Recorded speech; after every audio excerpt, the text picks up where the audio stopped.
மத்தேயு எழுதின புஸ்தகத்தை எடுத்துக்கொள்வோம். மத்தேயு எழுதின புஸ்தகம் 2வது அதிகாரம் 9வது வசனத்தை நாம் வாசிக்க கேட்போம். ராஜா சொன்னதை அவர்கள் கேட்டு போகையில், ராஜா சொன்னதை அவர்கள் கேட்டு போகையில், இதோ அவர்கள் கிழக்கிலே கண்ட நட்சத்திரம், இதோ அவர்கள் கிழக்கிலே கண்ட நட்சத்திரம் பிள்ளை இருந்த ஸ்தலத்திற்கு மேல் வந்து நிற்கும் வரைக்கும் இருந்த ஸ்தலத்திற்கு மேல் வந்து நிற்கும் வரைக்கும் அவர்களுக்கு முன் சென்றது. ஆமா, கிறிஸ்துவின் பிறப்பிலே நட்சத்திரம் முக்கிய பங்கு வகிக்கிறது. பக்கத்தில் பார்த்து சொல்லுங்க, கிறிஸ்துவின் பிறப்பிலே நட்சத்திரம் முக்கிய பங்கு வகிக்கிறது. நட்சத்திரம் என்றால் விசுவாசிகளாகிய நீங்க தான் நட்சத்திரம். கையை உயர்த்தி ஒரு அல்லேலூயா சொல்லுங்க. கிறிஸ்துவின் பிறப்பிலே 100க்கு 100 உங்களுக்கு பங்கு இருக்கிறது, கடமை இருக்கிறது. இந்த நட்சத்திரத்துக்கு பேரு இயேசுவை சந்தித்த நட்சத்திரம்.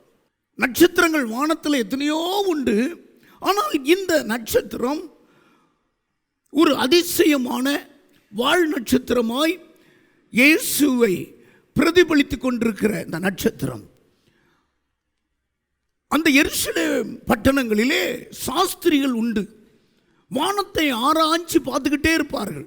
அப்பொழுது திடீரென்று இதுவரைக்கும் கண்டிடாத காணாத ஒரு நட்சத்திரம் வந்து நிற்கிறது. என்ன இப்படி ஒரு அதிசயம்! இந்த இப்படிப்பட்ட ஒரு நட்சத்திரம் தோன்றும் பொழுது ராஜா வீட்டிலே ராஜா பிள்ளைகள் பிறப்பார்களே என்று சொல்லி சாஸ்திரிகள் நேர ராஜா கிட்ட போறாங்க. ஏரோது ராஜா கிட்ட. யூதர்களுக்கு ராஜாவாக பிறந்திருக்கிறவர் எங்கன்னா அவர்கிட்டே கேட்கிறாங்க. அவனுக்கு காய்மாரம் ஆகிட்டு. நீங்க வாசித்து பாருங்க, 3வது வசனம் 4வது வசனத்தை வாசித்தா கசப்படைஞ்சான், கலக்கம் அடைகிறான். சாஸ்திரிகளை கூப்பிடுறான், வான சாஸ்திரிகளை கூப்பிடுறான், மந்திரவாதிகளை கூப்பிடுறான்.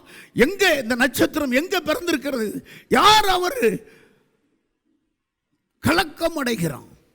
உங்களுக்கு தெரியுமா, நட்சத்திரங்கள் என்றால் நீங்க தான். நீங்க ரட்சிக்கப்பட்டுட்டா பிசாசுக்கு அவ்வளவு கோபம் வரும். நம்மகிட்ட இருந்து ஒரு ஆளை பிரிச்சுட்டு போயிட்டாலே. அல்லேலூயா, ஆமீன். கையை உயர்த்தி ஒரு அல்லேலூயா சொல்லுங்க. மறுபடியும் ஒரு அல்லேலூயா சொல்லுங்க. அந்த நாட்களிலே ஒரு கிராமத்தில் உள்ள ஒரு தம்பியை நான் ஹாஸ்டலில் சேர்த்துட்டேன். கோவை புதுரை எங்கள் ஹாஸ்டலில் சேர்த்துட்டேன். சேர்ந்து வீட்டுக்கு வந்திருக்கிறேன். பின்னாலேயே அவர் வந்துட்டார். மாடு மேய்ச்சிக்கிட்டு இருந்தவனை கொண்டு ஹாஸ்டலில் சேர்த்துட்டியா, நீ வந்து மாடு மேய்ங்கிறார். இப்படியே சொல்றார்.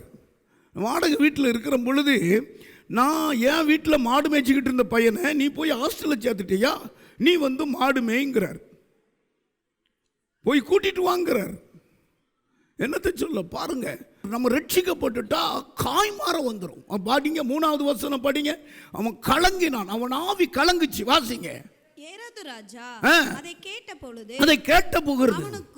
அவனோடு கூட எருசலேம் நகரத்தார் அனைவருக்கும் கலங்கினார்கள். அவ்வளவு பேர் கலங்கினார்கள். ஒரு கலக்கம் உண்டாகும்.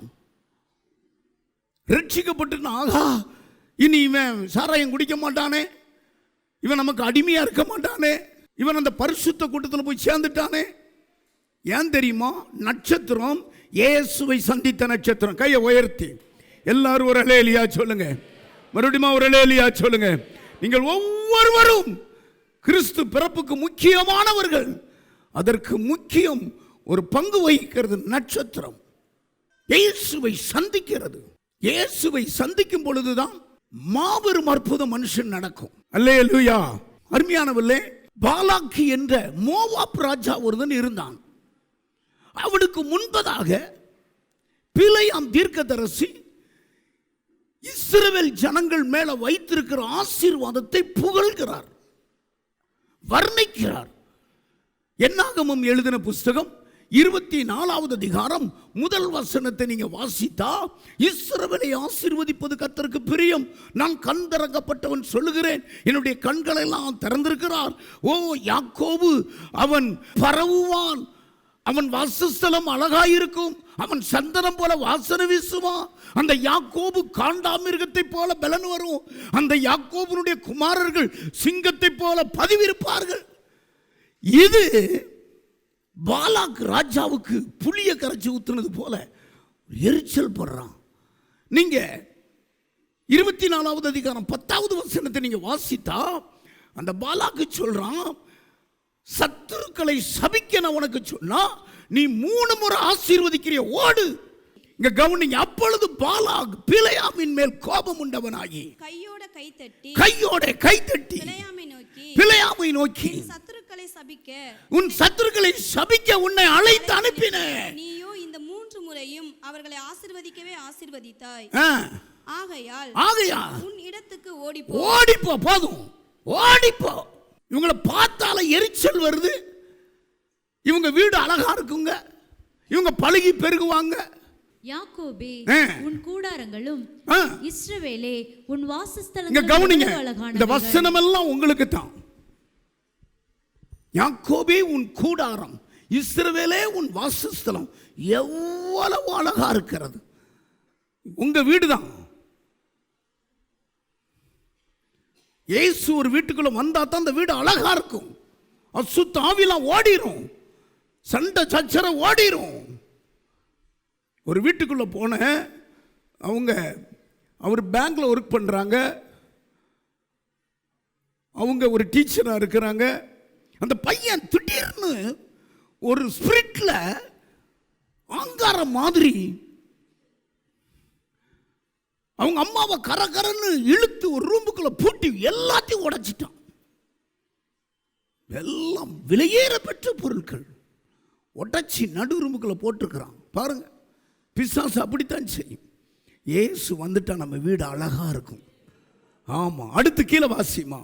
அவைகள் பரவி போகிற ஆறுகளைப் போலவும் பரவி போகிற ஆறுகளைப் போலவும் நதியோரத்தில் உள்ள தோட்டங்களைப் போலவும் நதியோரத்தில் இருக்கிற தோட்டங்களைப் போலவும் கர்த்தர் நாட்டின சந்தன மரங்களைப் போலவும். நீங்க ஒரு சந்தன மரம், கர்த்தர் நாட்டின சந்தன மரம். அறிஞ்சுக்கோங்க. நீங்க எல்லாம் ஏதோ நம்ம வந்தோம் போனல, நீ ஒரு சந்தன மரம். தண்ணீர் அருகே உள்ள கேதிரு விருட்சங்களைப் போலவும் இருக்கிறது. அவர்களுடைய நீர்ச்சால்களில் இருந்து தண்ணீர் பாயும். அவர்கள் வித்து திரளான தண்ணீர்களில் பரவும். அவர்களுடைய ராஜா ஆகாயை பார்க்கிலும் உயருவான். அவருடைய ராஜா உயர்ந்த ராஜா, அவர்தான் இயேசு ராஜா. அவர்கள் ராஜ்ய மேன்மை அடையும். தேவன் அவர்களை எகிப்திலிருந்து புறப்பட பண்ணினார். காண்டாமிருகத்துக்கு ஒத்த பலன் அவர்களுக்கு உண்டு. அவர்கள் தங்கள் சத்துருக்களாகிய ஜாதிகளை பட்சித்து. எப்படி என்ன பலன் உண்டு? காண்டாமிருகத்துக்கு குறுக்கு வலி நெஞ்சு வலின்னு சொன்னது இன்னையோட உற்றணும் பார்த்துக்கோங்க. கர்த்தருடைய பிள்ளையே, உனக்கு ஒரு காண்டாமிருகத்தின் பலன் தந்திருக்கிறார். ஹோலி ஸ்பிரிட் பரிசுத்தாவில நிறையும் போதெல்லாம் மாபெரும் பலன் வரும் உங்களுக்கு. அவர்கள் பரிசுத்தாவில நிறைந்து எருசலேம், யூதேயா, சமாரியா பூமியின் கடைசி பரிந்த சாட்சியாய் நின்றார்கள். எந்த சக்தியும் அவங்களை அசைக்க முடியவில்லை. பரிசுத்தாவியான ஒரு புதிய ஏற்பாட்டில் அவ்வளவு பலனை கொடுக்கிறார். இந்த செய்தியை கேட்டுக்கொண்டிருக்கிற மகனே, இதுவரைக்கும் நீ பரிசுத்தாவியை பெறலன்னா பெற்றுக்கோ. காண்டாமிருகத்துக்கு ஒத்த பலன். அதற்கு பேரு தான் எதிர்ப்பு சக்தி. ஆமா, எந்த கொரோனாவும் உன்னை தொடாது. ஆமா, அதுக்கு அடுத்து சிங்கத்தை போல பதவி இருப்பான். அப்ப நீங்க ஒரு சிங்கம். வாசிமா. சிங்கம் போலவும் துஷ்ட சிங்கம் போலவும் மடங்கி படுத்துக் கொண்டிருக்கிறார். ஆமென். கைகளை உயர்த்தி இவர் என்னெல்லாம் சொல்றாரு பாருங்க. யாக்கோபு என்கிற கோத்திரம், நீ ஒரு கோத்திரம் நினைக்காத, அது பரவி பாயும். அது சந்தன மரம் போல வாசனை. இதெல்லாம் யாருக்கு முன்னால பாடுறாரு? யார்? பாலாக்குக்கு முன்னால பாடுறாரு. பாலாக்கு என்றால் பிராக்கெட்ல அவன் ஒரு கொலைகாரன் என்று எழுதியிருக்கிறது. கொலைகாரனா பிசாசு தானே, கொல்லம் அழிக்க வர்றவன். பாலாக்கு என்றால் சத்துரு. இதை சொன்ன உடனே உனக்கு வயிறெல்லாம் எரியுது. என்ன உன்னை நான் சபிக்க சொன்னேன்? சத்துருக்களை சபிக்க சொன்னா 3 முறை நீ ஆசீர்வாத பாடலை பாடிக்கிட்டு இருக்கிறிய, ஓடிருங்கிறான். உடனே அவர் சொல்றாரு, இன்னொன்னு சொல்றேன் பாலாக்கே, யாக்கோபினிடத்திலிருந்து நட்சத்திரம் தோன்றும், அது மோவாப்பை நொறுக்குங்கிறார். வாசிங்க 17வது வசனம். அவரை காண்பேன் இப்பொழுது அல்ல அவரை தரிசிப்பேன் சமீபமாய் அல்ல ஒரு நட்சத்திரம் யாக்கோபிலிருந்து உதிக்கும். சமீபமாய் அல்ல ஒரு நட்சத்திரம் யாக்கோபிலிருந்து உதிக்கும். கவனிங்க, அதுதான் கிறிஸ்துவின் நாட்களிலே உதித்த நட்சத்திரம். தீர்க்க தரிசனம் உரைத்தது, தீர்க்க தரிசனம் நிறைவேறிய. தலைக்கு மேல கை தட்டுங்க. யாக்கோபிலிருந்து ஒரு நட்சத்திரம் உதிக்கும். அந்த நட்சத்திரத்தினுடைய வேலை என்ன வேலை?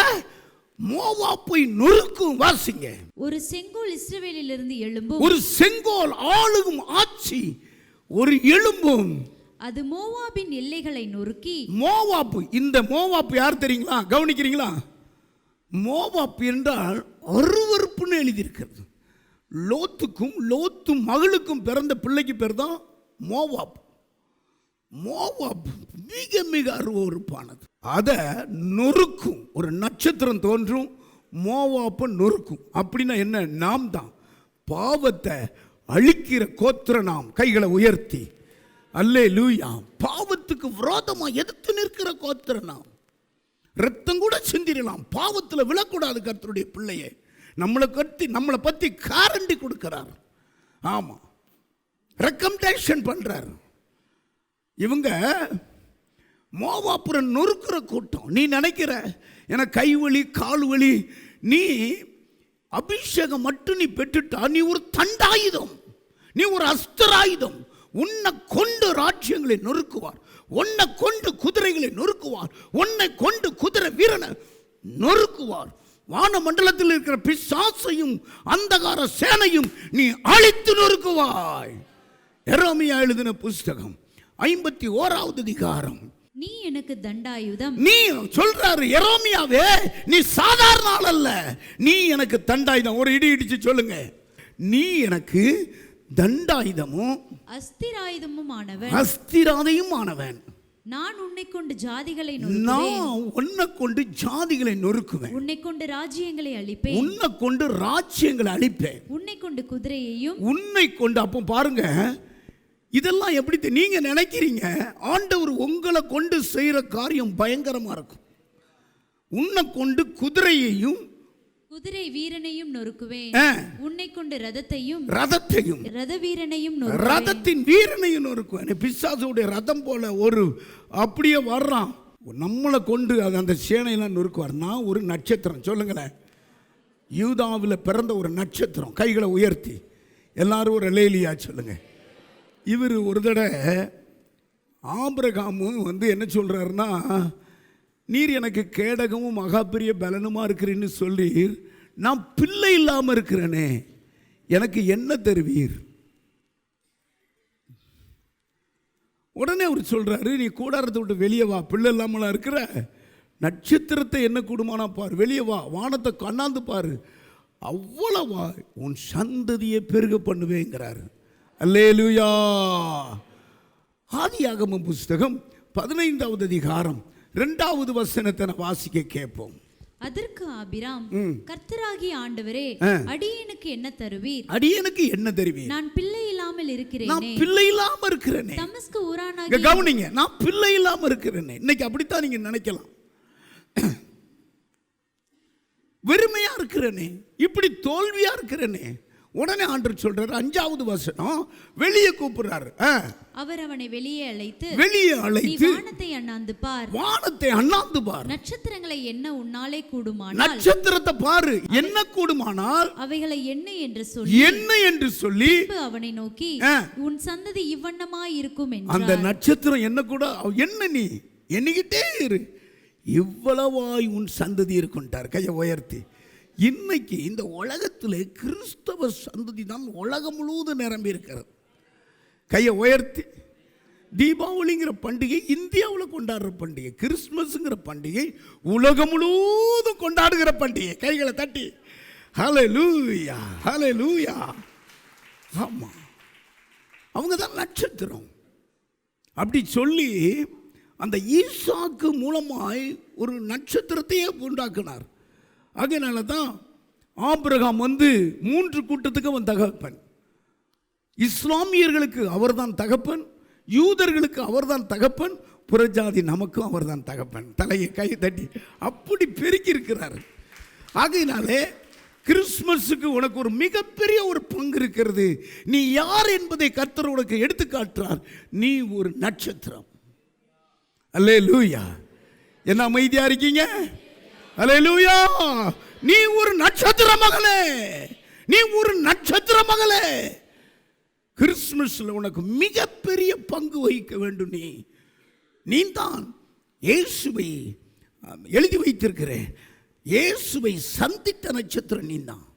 தானியேல் எழுதின புஸ்தகம் 12வது அதிகாரம் 3வது வசனத்தில், ஞானவான்கள் ஆகாய மண்டலத்தின் ஒளியைப் போலவும் அநேகரை நீதிக்குட்படுத்துகிறவர்கள். இங்க பாருங்க, நீதிக்கு உட்படுத்தணும். ஆத்தும ஆதாயம் பண்ணுகிறவர்கள் நட்சத்திரங்களைப் போல இருப்பாங்க. கைகளை உயர்த்தி ஒரு அல்லேலூயா சொல்லுங்க. ஆத்தும ஆதாயம் பண்றவங்க நட்சத்திரத்துக்கு ஒப்பிட்டு இருக்கிறாங்க. ஆதாயம் பண்ணணும். இந்த உலகத்திலேயே சிறந்தது நீதிமொழிகள் 11:30 ஆத்துமாவை ஆதாயம் பண்றவன் தான் ஞானவான். ஆத்துமாவை ஆதாயம் பண்ணணும். அது அந்த நட்சத்திரம். அதுதான் நட்சத்திரம். அநேகரை நீதிக்கு உட்படுத்துகிற நட்சத்திரமா இருக்கீங்க. உங்க ஏரியாவுள்ள நீங்க நீதிக்கு உட்படுத்துறீங்களா? நட்சத்திரமா இருக்கீங்களா? கையை உயர்த்தி ஒரு அல்லேலூயா சொல்லுங்க. இந்த நட்சத்திரத்தினுடைய மகிமை என்ன? இது இயேசுவை சந்தித்த நட்சத்திரம். அல்லேலூயா. இயேசுவை அந்த சந்திக்கும் போதெல்லாம் 10 காரியங்கள் நடக்கும். இயேசுவை ஒரு மனிதன் சந்திக்கும் பொழுது அவன் இருதயத்திற்கு இருக்கிற அந்த இருள் எல்லாம் வெளிச்சமாகி விடுகிறது. இயேசுவை ஒரு மனிதன் சந்திக்கும் பொழுது பாவ வாழ்க்கை பரிசுத்தமாகி விடுகிறது. இயேசுவை ஒரு மனிதன் சந்திக்கும் பொழுது பயம் நிறைந்த வாழ்க்கை மாறி தைரியம் நிறைந்த வாழ்க்கையாய் மாறிவிடுகிறது. இயேசுவை ஒரு மனிதன் சந்திக்கும் பொழுது சாபம் நிறைந்த வாழ்க்கை மாறி ஆசீர்வாதம் நிறைந்த வாழ்க்கையாய் மாறிவிடுகிறது. இயேசுவை ஒரு மனிதன் சந்திக்கும் பொழுது அவன் துக்கமான வாழ்க்கை மாறி அவன் துக்கத்தெல்லாம் கர்த்தர் சந்தோஷமாய் மாற்றி விடுகிறார். அவன் இயேசுவை ஒரு மனிதன் சந்திக்கும் பொழுது அவன் வியாதி வேதனையை நீக்கி அவனை ஆண்டவர் ஆரோக்கியப்படுத்தி விடுகிறார். ஆமாம், இயேசுவை ஒரு மனிதன் சந்திக்கும் பொழுது சஞ்சலம் தவிப்பு அவனை விட்டு விலக்கி நித்திய மகிழ்ச்சி அவன் தலையில் தருகிறார். இயேசுவை ஒரு மனிதன் அவன் ஒரு பேதையா இருக்கிறான், ஆனால் இயேசுவை அவன் சந்தித்து விட்டால் அவன் ஞானவானாய் மாறிவிடுவான். அல்லேலூயா. இயேசுவை ஒரு மனிதன் சந்திக்கிறான், அவன் குடிகாரனா இருக்கிறான், அவன் அநேக பாவத்துக்கு அடிமையா இருக்கிறான். இயேசுவை அவன் சந்திக்கும் பொழுது பழைய மனுஷன் செத்து புதிய மனுஷனாய் மாறிவிடுவான். அல்லேலூயா. இயேசுவை ஒரு மனிதன் சந்திக்கும் பொழுது அவன் இழந்த எல்லாவற்றையும் திரும்ப பெற்றுக் கொள்கிறான். அல்லேலூயா. வானத்தை பாரு, நட்சத்திரங்களை என்ன கூடுமா? அவ்வளவாய் உன் சந்ததியை பெருகுவேன். பாருங்க, இந்த வாக்குத்தத்தமெல்லாம் நிறைவேற போகிறது. வாக்குத்தத்தமெல்லாம் அப்படியே கிறிஸ்துவுக்குள் ஆம் என்றும் ஆமேன் என்றும் இருக்கிறது. இன்றைக்கு நட்சத்திரத்தின் 3 காரியத்தை நான் உங்களுக்கு சொல்ல போறேன். முதலாவது, நட்சத்திரம் இயேசுவுக்கு நேராக வழி நடத்துகிறது. இந்த நட்சத்திரம் 2வது அதிகாரம் 9வது வசனத்தை வாசிக்க கேட்போம். ராஜா சொன்னதை அவர்கள் கேட்டு போகையில், இதோ அவர்கள் கிழக்கிலே கண்ட நட்சத்திரம் பிள்ளை இருந்த ஸ்தலத்திற்கு மேல் வந்து நிற்கும் வரைக்கும் கவனிங்க, பிள்ளை இருந்த ஸ்தலத்துக்கு வந்து நிற்கும் வரைக்கும் அவர்களை வழி நடத்தியது. அல்லேலூயா. அப்படின்னா என்ன? இயேசு பிறந்திருக்கிறார், அவருக்கு நேராக அந்த நட்சத்திரம் வழி நடத்துகிறது. அருமையானவர்களே, இது உங்களைத்தான் குறிக்கிறது. ஜனங்களை இயேசுவுக்கு நேராக வழி நடத்துறீங்களா? உங்க தாய் தகப்பனை இயேசுவுக்கு நேராக வழி நடத்துறீங்களா? நீங்கள் பெற்ற பிள்ளைகளை இயேசுவுக்கு நேராக வழி நடத்துறீங்களா? உங்க கடைக்குட்டி பிள்ளை கூட கர்த்தர் கண் வைத்திருக்கிறார். அந்த நாட்களில் சின்ன பிள்ளைகளை சீசர்கள் தடுத்தாங்க. அப்படி எட்டி பார்த்தார, தடுக்காத, அவர்களை என்கிட்ட கொண்டு வா. குழந்தைகள் மேல கூட அவ்வளவு பிரியம். நீங்க சத்தியத்தை சொல்லவே மாட்டீங்களே. சிஸ்டர் வெண்ணிலா மாதிரி எங்க தெருவில் ஒரு நர்ஸ் இருந்தாங்க. அவங்க ஜெபம் பண்ணுவாங்க, எல்லாம் ஜெபம் பண்ணுவாங்க. பார்த்தாலே அவங்க ஒரு கிறிஸ்தவங்க. ஜெபம் பண்ணுவாங்க. நின்றா குனிஞ்சா கடைக்கு போனா வந்தா இயேசு பத்தியே சொல்லுவான். எங்க வீடு பெரிய ஆஸ்பத்திரி பக்கத்தில் இருக்கிறது. அவங்க வெளியூரில் இருந்து அங்கே வந்தவங்க, வாடகைக்கு வந்தவங்க. பாருங்க, என்னைக்கோ ஒரு நாள் என்கிட்ட சொன்னாங்க, நான் ரட்சிக்கப்பட்டுட்டேன். என்னைக்கோ ஒரு நாள் எங்கள் வீட்டில் இருந்து ஒரு 8 வீடு தள்ளி, வலது கை பக்கமெல்லாம் நான் இருக்கிறேன், 8 வீடு தள்ளி. அதே மாதிரி ஒரு 8 வீடு தள்ளி இன்னொரு பையன். நாங்கள் 2 பேரும் இன்னைக்கு ஐபிஎஸ் ஸ்தாபனத்தில் ஊழியம் செய்கிறோம். அவர் பேர் பிரவீன். திருநெல்வேலியில் ஒரு பெரிய சபை, அவரும் டிவியில் பேசுகிறார். எங்கள் தெருவில், ஆமாம் பாருங்க, அவங்க எங்களை வழி நடத்துனது இயேசுவுக்கு நேராக வழி நடத்தினாங்க. கைகளை உயர்த்தி எல்லாரும் ஒரு அல்லேலூயா சொல்லுங்க. ஒரு நாள் நான் அப்படியே வாடி தவித்து வியாதி பிடியில் இருக்கிற மீன் வியாபாரம் பண்ணுற அண்ணனை நான் மறக்கவே முடியாது. முத்துநாதன், அவர் ரட்சிக்கப்பட்டு டிராக்ஸ் கொடுப்பார், தனியால் ஊழியம் செய்வார். என்ன பார்த்து இயேசுவை பற்றி சொன்னார். ஆனால் அவர் மீன் வியாபாரியாத்தான் இருந்தார். இன்னைக்கு நான் ஊழியக்காரன் ஆயிட்டேன். கையை உயர்த்தி ஒரு அல்லேலூயா சொல்லுங்க. அல்லேலூயா. நட்சத்திரமாகிய நீங்க இயேசுவுக்கு நேராக நடத்தணும். ஆண்டவர் உங்களை தொட்டுட்டா போதும், உங்களை சந்திச்சுட்டா போதும், நீங்கள் ரட்சிக்கப்பட்டா போதும், இயேசுவுக்கு இடம் கொடுத்தா போதும். நீங்கள் குனிஞ்சாலும் நிமிர்ந்தாலும் நடந்தாலும் படுத்தாலும் உறந்தாலும் இயேசுவை பற்றியே சொல்லிக்கிட்டே இருக்கணும். நீங்கள் ஒரு நட்சத்திரம். கைகளை உயர்த்தி ஒரு அல்லேலூயா சொல்லுங்க. அந்த சமாரியா பெண்ணை கொஞ்சம் யோசித்து பாருங்க. தண்ணி எடுக்க வந்திருக்கிறா, ஒரு குடம் தண்ணி. இயேசு அவளை சந்திச்சிட்டாரு. உனக்கு 5 புருஷன் இருக்காங்க, இப்பவும் இருக்கிறது உனக்கு புருஷன் இல்லைன்னு சொன்ன உடனே அப்பா ஒரு பெரிய சந்தோஷம். எனக்கு கொடுக்கிற ஒரு தாகம் இனி எடுக்காதபடி ஜீவ நதியா எனக்குள்ள ஓடுதுன்னு சொல்லிட்டார். அப்பமே அந்த ஜீவ நதியை பிடிச்சிட்டு ஊருக்குள்ள ஓடுறாங்க. குடத்தை வச்சிட்டு போனாங்கன்னு இருக்கு. எனக்கு நடந்ததெல்லாம் ஒருவர் சொல்லி இருக்கிறார். ஐயோ, என் இருதயத்தில் அத்தனை காயங்களையும் ஆற்றிட்டார். வாங்க, அவர் கிறிஸ்துதானா வந்து பாருங்க. அந்த சமாரிய பெண் அந்த பட்டணத்தையே கர்த்தர்களை கொண்டு வந்துட்டார். அதுதான் நீங்க, அதுதான் நீங்க. நடந்தாலும் வச்சாலும் நீங்க இயேசுவை பற்றியே சொல்லணும். இது வரைக்கும் சொல்லலைன்னா, உங்கள் மேன்மை தெரியலன்னா, உங்கள் மகிமை தெரியலன்னா, இன்னைக்கு தெரிஞ்சுக்கிடட்டும். நீ ஒரு நட்சத்திரம். கைகளை உயர்த்தி ஒரு அல்லேலூயா சொல்லுங்க. சொல்லுங்க, நான் ஒரு நட்சத்திரம். நெஞ்சில் கை வச்சு சொல்லுங்க, நான் ஒரு நட்சத்திரம். ஆமாம், இயேசுவுக்கு நேராக வழி நடத்த வேண்டும். ஆம், கர்த்தர் உங்களுக்கு இந்த பதவி, இந்த அதிகாரம், இந்த அந்தஸ்து, இந்த உயர்வு, இந்த சிறப்பான சுதந்திரம் கொடுத்ததுக்கு காரணம் என்ன? இயேசுவுக்கு நேராக உங்களை வழி நடத்த வேண்டும். அல்லேலூயா. ஒரு சகோதரி இருக்கிறாங்க, உங்க பேர் ரெபேக்காள். அவங்க மட்ட கம்பெனியில் வேலை செய்கிறாங்க. ஆனால் அவங்க சொல்லியிருக்காங்க, ஐயா எங்கள் சபைக்கு வாங்க, நம்ம குடும்பத்தில் இருக்கிற அத்தனை போராட்டமும் பிசாசுடைய தொல்லையும் நீங்கி போகும். கூட்டிகிட்டு வந்தாங்க. அல்லேலூயா. ஆமாம், நம்ம ஜெபம் பண்ணோம். கர்த்தர் அந்த குடும்பத்தை தொட்டு அந்த குடும்பத்திலேருந்து சூனிய கட்டெல்லாம் உடைச்சிட்டார். கையை உயர்த்தி யாரை பார்த்தாலும் இயேசுவுக்கு நேராக நடத்துங்க. நீங்கள் பணம் கொடுத்து உதவிகிறத பார்க்கலும், ஆமாம், பொருள் கொடுத்து உதவிகிறத பார்க்கணும். நல்லது உதவி செய்யணும். ஆபத்தில் நம்ம உதவி செய்யணும், கட்டாயமாக செய்யணும், இல்லைன்னு சொல்லக்கூடாது. அதை விட ஒரு பெரிய உதவி இயேசுவை சொல்லுங்க, அவங்க பிடிச்சுக்கிடுவாங்க. அடுத்து முதலாவது நட்சத்திரம் இயேசுவுக்கு நேராக வழி நடத்துகிறது. நீங்கள் ஒவ்வொருவரையும் இயேசுவுக்கு நேராக வழி நடத்த வேண்டும். இந்த நாட்களில் சிறுமைப்பட்டு ஜனங்கள் சின்னாபண்ணமாக இருக்காங்க. யாராவது எனக்கு வந்து சொல்லுவாங்களா? யாராவது இயேசுவை எனக்கு காட்டுவாங்களா? நான் நிறைய உதாரணம் எழுதி வைத்திருக்கிறேன். டிஎல் மூடி ஒரு முறை அப்படியே லாட்சிங்கில் இருக்கிறார். அவர் மேடையில் பிரசங்கம் பண்ணணும்.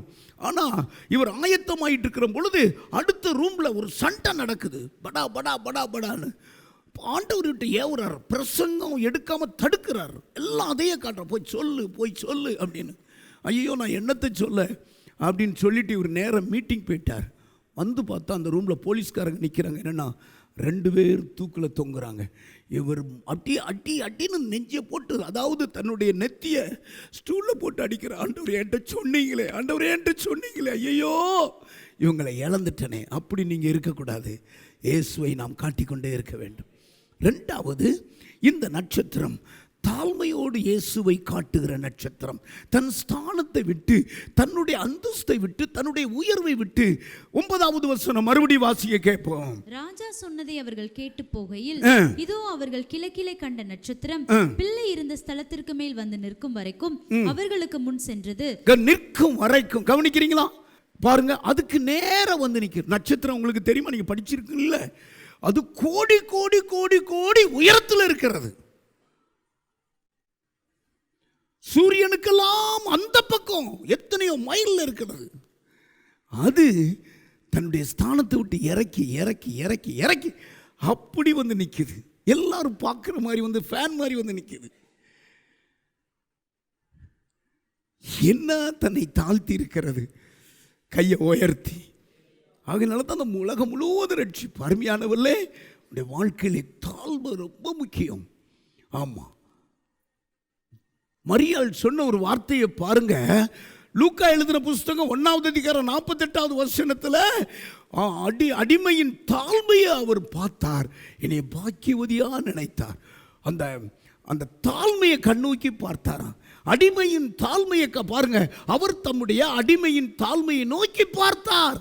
இது முதல் எல்லா சந்ததியும் என்னை பாக்கியவான்கள் என்பார்கள். கையை உயர்த்தி ஒரு அல்லேலூயா சொல்லுங்க.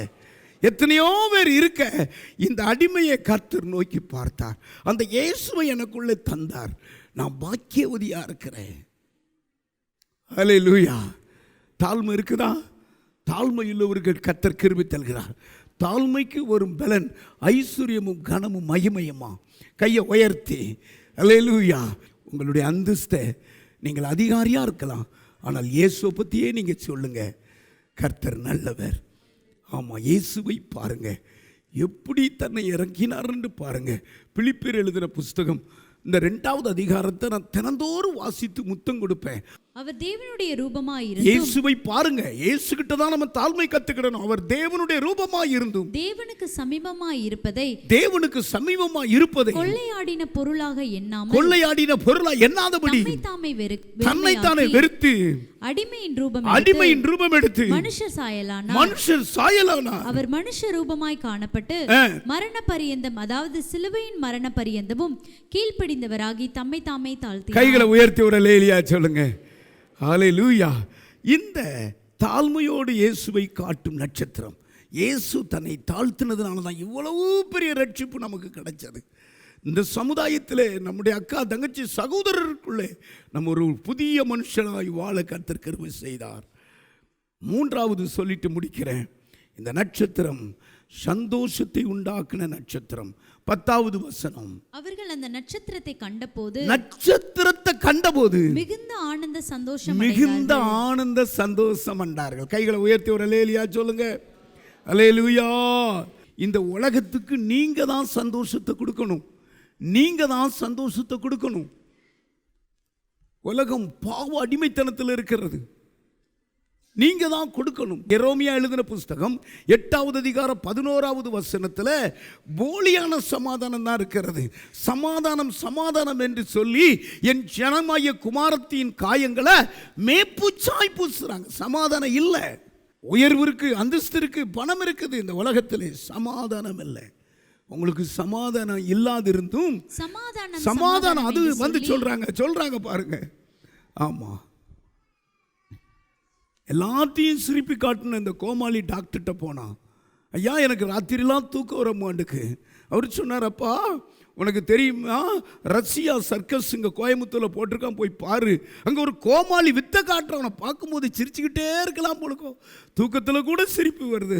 அந்த கோமாளி நான் தான் சொன்னார். அவர் சொன்னார், நான் கோமாளி வேஷம்தான் போட்டு நாடுறேனே தவிர எனக்கு சந்தோஷம் இல்லையே டாக்டர், ஏதாவது செய்யுங்கன்னார். உங்களுக்கு தெரியுமா, இயேசு ஒருவர் தான் சந்தோஷத்தை கொண்டு வந்தார். ஒரே ஒரு வசனத்தை வாசிப்போம். யோவானுக்கு எழுதின புஸ்தகம் 14வது அதிகாரம் 24வது வசனத்தில், இதோ நான் சந்தோஷத்தை வைத்து போகிறேன், இதோ என்னுடைய சமாதானத்தை வைத்து போகிறேன். சமாதானத்தை உங்களுக்கு வைத்து போகிறேன், சமாதானத்தை உங்களுக்கு வைத்து போகிறேன், என்னுடைய சமாதானத்தை உங்களுக்கு கொடுக்கிறேன், என்னுடைய சமாதானத்தை உங்களுக்கு கொடுக்கிறேன். எல்லாரும் எந்திரிச்சு நில்லுங்க. இந்த சமாதானத்தை கொடுக்க தானே இயேசு சிலுவையில் மரித்தார். தலையில கை வைங்க, சிலுவை காட்சியை பாருங்க. ஹல்லேலூயா, ஹல்லேலூயா. இயேசுவுக்கு நேராக ஜனங்களை வழி நடத்துங்க. அது மாத்திரமல்ல, அந்த நட்சத்திரத்தை போல தன்னுடைய ஸ்தானத்தை விட்டு அப்படியே இறங்கி வந்து நெல்லுங்க. இறங்கி இயேசுவை பற்றி சொல்லுங்க. ஹல்லேலூயா. அந்தஸ்து கொடுத்தவர், பணம் கொடுத்தவர், செல்வம் கொடுத்தவர், இன்னும் அதிகமாய் கொடுப்பார். இந்த தாழ்மையை கற்றுக்கொள்ளுங்க. 3வது சந்தோஷத்தை, இந்த நட்சத்திரம் தான் பார்க்கும்போதே சந்தோஷத்தை கொடுத்து, உங்களை பார்க்கும் பொழுது சந்தோஷப்படணும். பார்த்துக்கோங்க, உங்களை பார்க்கும் பொழுது அதிகாரிகள் சந்தோஷப்படணும். ஹல்லேலூயா. உலக மக்கள் சந்தோஷத்தை நீங்க தான் கொண்டு போகணும். அந்த சந்தோஷத்தை கொடுக்கிறவர் இயேசு. இயேசுவே கர்த்தர்னு காட்டுகிறார். அவரையே பாருங்க. ஒரு மகிமை இறங்குகிறது, ஒரு வல்லமை இறங்குகிறது, இருள் விலகிறது, ஒரு மகிமை இறங்கி கொண்டிருக்கிறது. சிலுவை காட்சியை பார்க்க பார்க்க நீ ஒரு நட்சத்திரமாய் மாறுகிறாய். உனக்குள்ள இருக்கிற இருள் விலகிறது, உனக்குள்ள இருக்கிற பயம் விலகிறது, உனக்குள்ள இருக்கிற வியாதி விலகிறது. நீ ஒரு நட்சத்திரம், நீ ஒரு நட்சத்திரம், நீ ஒரு நட்சத்திரம், நீ ஒரு நட்சத்திரம், நீ ஒரு நட்சத்திரம், நீ ஒரு நட்சத்திரம். இயேசுவை பிரதிபலிக்கிற நட்சத்திரம். சொல்லுங்க, நான் தான் நட்சத்திரம். ஒளி கொடுக்கிற, சந்தோஷத்தை கொடுக்கிற, இயேசுவை பிரதிபலிக்கிற நட்சத்திரம் நான் தான். ரேபாலா கராபா ரிதாலா ராதாராபா. டிவி நிகழ்ச்சிகள் நமது சபையின் மூலம் பொள்ளாச்சி முழுவதும் 24 மணி நேரமும் ஜேகிங் டிவி ஒளிபரப்பப்படுகிறது. விகே செட்டப் பாக்ஸில் 112வது சேனலிலும், TCCL செட்டப் பாக்ஸில் 152வது சேனலிலும், SCV செட்டப் பாக்ஸில் 217வது சேனலிலும், டாக்ஸ் செட்டப் பாக்ஸில் 62வது சேனலிலும் நமது சபையின் பாடல்கள், ஆராதனைகள், செய்திகள் ஒளிபரப்பப்படுகிறது.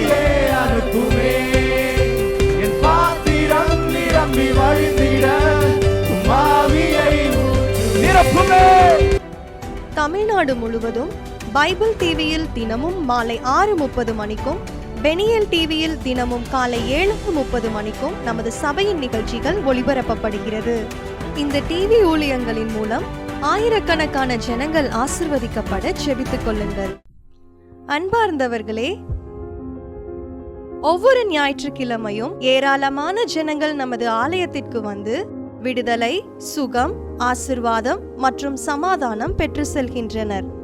நமது சபையின் ஆராதனை நேரங்கள்: ஒவ்வொரு ஞாயிற்றுக்கிழமை தோறும் முதலாம் ஆராதனை அதிகாலை 5 மணிக்கும், இரண்டாம் ஆராதனை காலை 7 மணிக்கும், மூன்றாம் ஆராதனை காலை 9 மணிக்கும், நான்காம் ஆராதனை மாலை 6:30 மணிக்கும் நடைபெறும்.